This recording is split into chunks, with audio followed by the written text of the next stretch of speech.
It's not yours. On free speech, it seems to me, in my 57 years of being on this planet, that free speech has never been under more ferocious attack, not in places you would expect, like authoritarian regimes, but actually in democracies.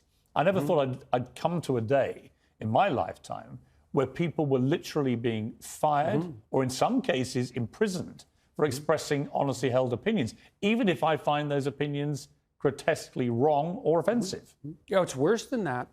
People underestimate the significance of this because it isn't, we're not having a fight about who has the right to speak freely. That's nothing. That's a peripheral problem, even though that can be serious in and of itself.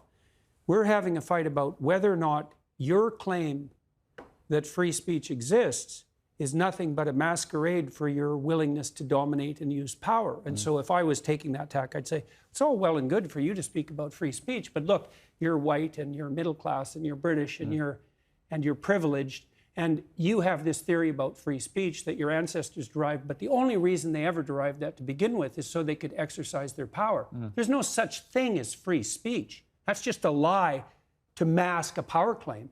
And that's a way worse cynical criticism of the notion of free speech than you can't speak because I don't agree with I mean, it's a form of fascism, isn't it? I mean, these people... It's worse than that. The kind of the ultra woke brigade out there, they categorize themselves as liberals, but there's nothing liberal about that mentality.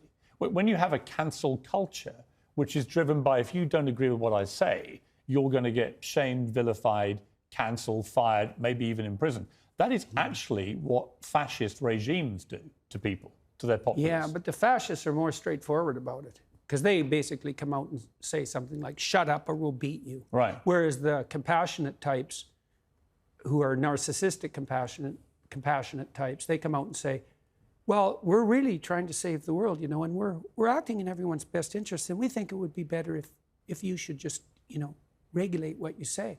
Because if you don't, you're not a good person.